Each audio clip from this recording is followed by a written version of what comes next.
ఈ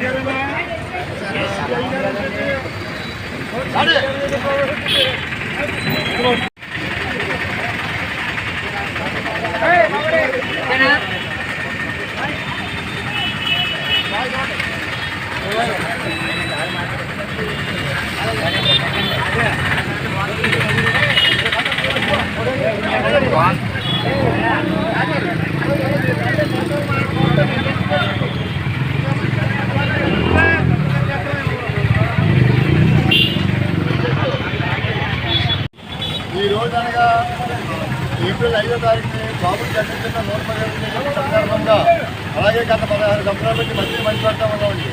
అలాగే ఎంఆర్పిఎస్ అధ్యక్షుడు మండా కృష్ణమాధవ్ గారికి పద్మశ్రీ అవార్డు వచ్చిన సందర్భంగా కూడా మేము ఎంతో గర్విస్తున్నామండి. అలాగే రిక్షా కార్మికులు ప్రతి సంవత్సరము ఈ మజ్జిగ పంచిపెట్టి ఈరోజు 80 లీటర్లు పెరిగింది. అలా పంచిపెట్టగా ప్రతి సంవత్సరం చేతిలో ఎక్కువైనంత వరకు ఎండాకాలంలో కూలి కూడా పంచిపెట్టేస్తారు. ఈ రిక్షా కార్మికులు ధనసాయం కొంతమంది ఇస్తారండి, మాకు ఆర్థిక ఇబ్బంది. దానివల్ల అలాగే మంచి 80 లీటర్లు పెరిగి అది సిఐటి అనుబంధ పట్టణ రిక్షా కార్మిక సంఘం సిఐటి అనుబంధ సంవత్సరంలో ఈ ఉప్పల్ వచ్చాను రిక్షా కార్మికులు తల్లిదండ్రులు ప్రారంభించడం జరిగిందండి. ఇదేం తప్పండి.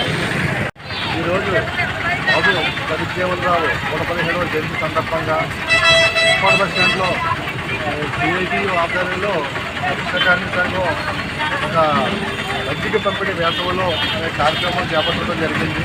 ఇది ప్రతి సంవత్సరం కూడా నిర్వహిస్తూ ఉన్నారు.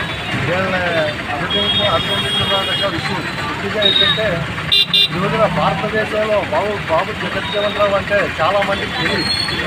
ఆయన బడుగు బలహీన వర్గాలకే కాదు, భారతదేశంలో స్వతంత్ర పోరాటం కాలంలో కూడా ఆయన స్వతంత్ర ఉద్యమంలో కూడా పాల్గొన్నారు ఆయన.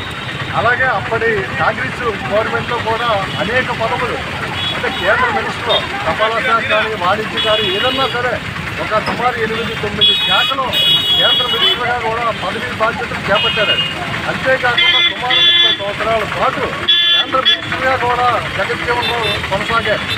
అది కాకుండా కేంద్ర హోమ్ మినిస్టర్ కూడా తర్వాత కాలంలో కూడా ఆయన పదవి చేపట్టడం జరిగింది. ముఖ్యంగా ఆయన చేసిన సేవలు ఈ రోజున కూడా చాలామంది భరించుకోవడం లేదు. ఏంటంటే అది యూపీఏ 1 ప్రభుత్వంలో ఆయన కుమార్తె మీరాబాయి గారు లోక్సభ స్పీకర్, భారతదేశంలో తొలి మహిళా లోక్సభ స్పీకర్ కింద ఆమె శిఖరం అధిరోహించడం జరిగింది. ముఖ్యంగా అటువంటి వ్యక్తులకి ఈ రోజున ఏమి చేస్తున్నారు ఈ భారతదేశ గవర్నమెంట్ అని చెప్పి మేము చెప్తా ఉన్నాం. ముఖ్యంగా అనేక మంది రాజకీయ పార్టీ నాయకుల విగ్రహాలు వీధుల్లోనూ మేల్లోనూ ప్రధాన కూడల్లో కూడా కనిపిస్తూ ఉన్నాయి. ఇటువంటి బాబు జగజ్జీవనరావు కింద నుంచి వచ్చి పై స్థాయి వరకు కూడా ఆయన పదవులు చేపట్టిన వ్యక్తి కూడా ఈ రోజున భారతదేశంలో కూడా వాడలో కూడా ఆయన విగ్రహం సాధన జరగాలని చెప్పేసి మేము తెలియజేస్తూ ఉన్నాం. ముఖ్యంగా ఆయన ఆశయాలని సాధనంగా చేసుకొని పరిపాలించే నాయకులు ఆయన మతతత్వం కాకుండా లౌకిక భారతదేశ ప్రజాస్వామ్యానికి కట్టుబడి ఎలా పనిచేశారో అదేవిధంగా అట్టడుగు దాని పేద మధ్యతరగతి బడుగు బలహీన వర్గాలకు కూడా ఆయన ఆశయాలు ఏవైతే చేశాడో అవన్నీ కొనియాడుకుని తీసుకుని ఆంధ్ర ప్రభుత్వం పరిపాలన చేయాలని చెప్పేసి సిఐటిగా ఇతర ప్రజా సంఘాలుగా మేము తెలియజేస్తా ఉన్నాం. అలాగే ఈ రిక్షా కార్మిక సంఘం వాటిని కూడా సిఐటిగా అభినందిస్తూ ఉన్నాం.